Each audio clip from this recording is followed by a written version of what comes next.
Goeienaand, good evening, fellow South Africans and citizens of the world. And this is a shout out to Craig. Thanks, Craig. And attached to this intro is just an audio, but it's a very, very interesting audio.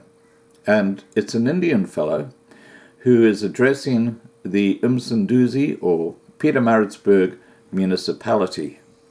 And he calls a spade a spade. And he just calls the whole council out. It's very, very interesting. All right, guys, please remember to subscribe to be kept informed. Ring the bell for the updates and have a great evening. Bye for now. I'm checking if my Zulu words are correct here.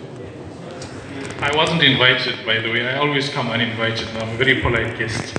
So, Baba Mbuya Kuno, or Indiema, I hope I get the right Indiema. Baba Kulu, Kabashe, thank you.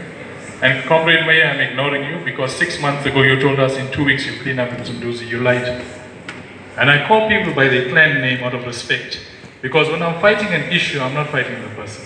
The last time we met Comrade Mayor, Mchulozi was sitting at Nandaba's house because I'm friends with Chief Nandaba, that's where we met last. This fight is not a personal fight. So Kabashe, Indiema, please hear me out on the merits of our argument, and it's not a racial issue between us. But is the ANC a racist party? That's what I'm saying in very clear terms, that the ANC has become a racist organization. In the last 20 years, the ANC has not budgeted a cent for the upkeep of the infrastructure of the northern suburbs. That's a fact. And I challenge you, stand up and say it's not true. In the last 20 years, bearing in mind I've been in the ANC for 30 years, longer than most people here. In the last 20 years, the plan of the ANC was to flood the former Indian areas with squatters. Every open piece of land is flooded with squatters. People can't come out of their houses. There's no toilets, there's no water. How do these people manage? They're human beings. Who's selling out the squatters in this country and causing a problem between Indians and squatters? Who? The Indian people. Why haven't houses been built for them? They're human beings. We see them suffering. They are digging in our bins for food. Our children see this. What are you looking at? How do you allow this? And when they fight, who do they fight with? Who are they throwing feces at? Whose roads are they blocking? When they burn tires, does it affect you? Now why is it allowed? Because after 10 years of all the wards being ANC wards, the Indians got fed up and said we'll vote for the DA. And 10 years after voting for the DA, the Indians say it's gone worse. And it is gone worse. There are more squatters illegally occupying land in the northern suburbs than there are ratepayers and residents.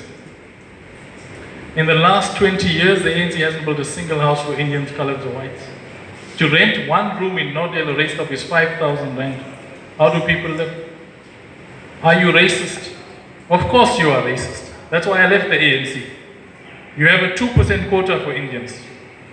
An Indian child can't get placed in university. An Indian child can't get a job, despite having the highest marks in a government school. What is that? That's not racism.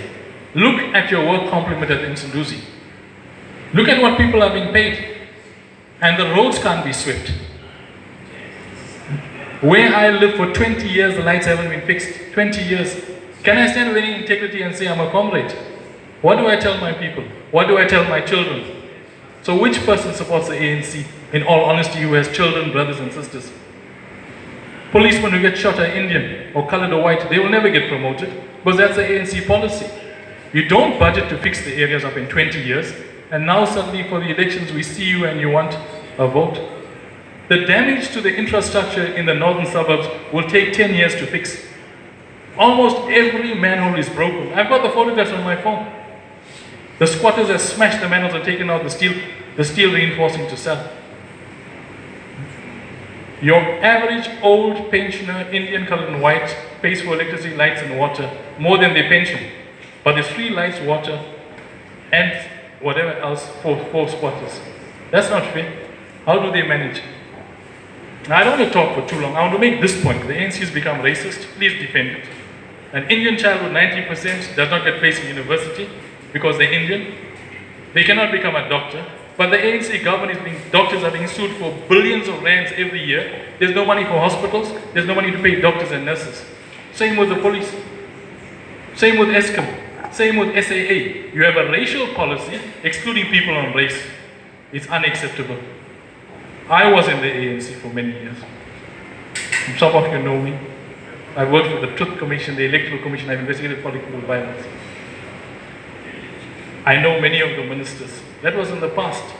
Unless you fix up your racist policy of excluding people on merit, you'll never fix anything up.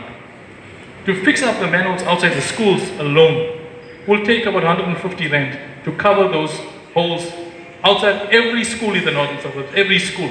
The photographs are on my phone. It hasn't been done for 5 years. The potholes are not fixed for 10 years. The lights are not fixed for 20 years. But the squatter camps that erupt have floodlights, electricity and water done overnight. How do you defend this? Not one school in the northern suburb has been repaired in 20 years. Not one. Are we comrades? Are you racist? To tell us you're not racist, explain why you're not. But having said that, Kawashe, Indiyema, and Comrade Mayor, I couldn't find your clan name on Google, so that's why I don't know it.